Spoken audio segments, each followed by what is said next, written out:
Hello and welcome to Kamen Rider Blackman. I've mentioned before that I'm a fan of Kamen Rider Black, right?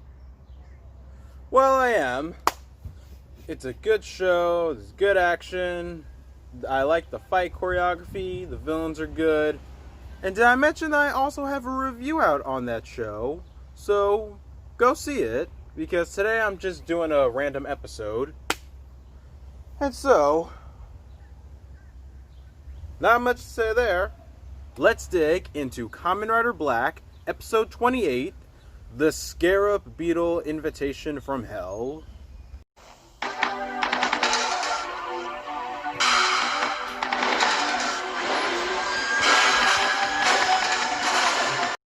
We open with Birugenia, a villain that comes later on, requesting for the assistance of the Monster of the Week, the Scarab Beetle mutant. The Gorgon priests don't want to at first, but soon change their mind. We cut to the Scarab Beetle mutant producing beetles that will be essential to the episode. The second focus of the episode is on a kid who's kind of a wuss that even his father calls him out to shape him up. It's good to know that in 1987, the best form of parenting is being an ass. Kotaro shows up and immediately befriends the kid named Satoru and offers to help him catch an Oge beetle to get his father's praise. Later that night, they go to the area where Satoru and 3 horrible children found the beetles, and tons of more people are there.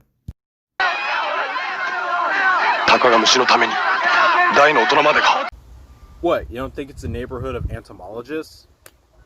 Unagi beetles are apparently pretty expensive. The common males for 10 grand and the even more rare females for 50 grand.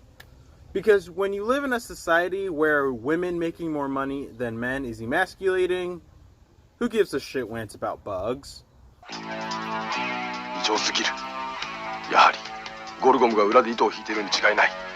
It's amazing when the scheme of the day involves bugs, it always draws back to the villains, as if superheroes want nothing to do with insects.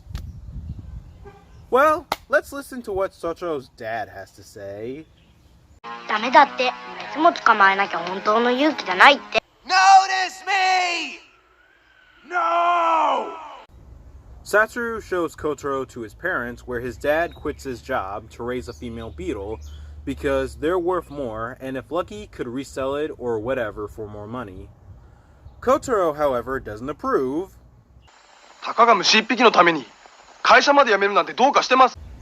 Okay, so now we need a new amendment, the right to have hobbies.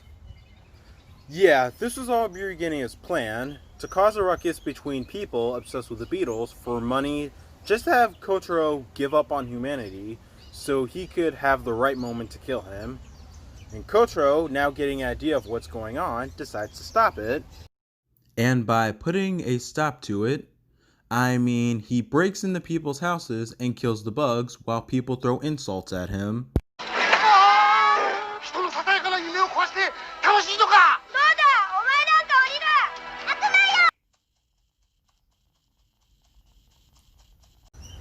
Really, this was another part of Kotaro's plan. In a scheme like this, Birugenia is not just gonna show up if he's after Black. He's waiting for something. So Kotaro is gonna draw him out by taking all the hate he can get from people who won't listen to him. And the plan reaches its climax when Satoru finds him again where Kotaro is a broken man. Finally, Birugenia reveals himself and Kotaro says that he knew and planned for him to come out. They fight, and all I could say about Black's fight with the Scarab Beetle mutant is that he turns part of him gold, and the only way to fix it is to ram the road sector into him. After the monster's beaten, the beetles are no more, and people are forced to go back to normal, and now Japan has an insect-related reason for their high unemployment rate. Though usually in an episode, Black kills the Monster of the Week with the Rider Punch and a Rider Kick, but this time just the Rider Punch was enough to exterminate him. Afterwards, Black and Birugenia have a pretty good fight scene, and that closes out the episode.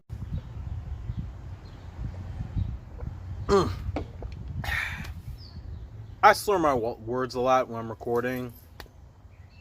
Anywho, this episode was in the middle. Rewatching this episode again, I appreciate Kotaro's competence because of his first encounter with Birugenia, which I didn't mention earlier.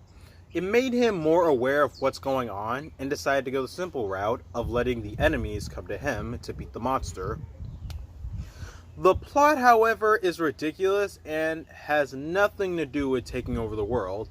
It just shows how greedy humanity can be. Though it does make sense for Gorgum, it's targeted towards their enemy, so if they break one of his reasons to fight, they could win eternally and externally. The adults in the episode, however, are morons because of course it would be in a Showa tokusatsu. And even after the monster is defeated, nothing seemed to change in terms of behavior. Really, the only highlight of the episode is the fight between Black and Birugenia, where Black has a victory against him. And so, it's a beautiful day out, so I'm gonna go get some exercise. Thank you guys for watching. Please do not forget to like, subscribe, share this video, and tell your friends about Kamen Rider Blackman. And I will see you guys next time. Damn it. More bloopers.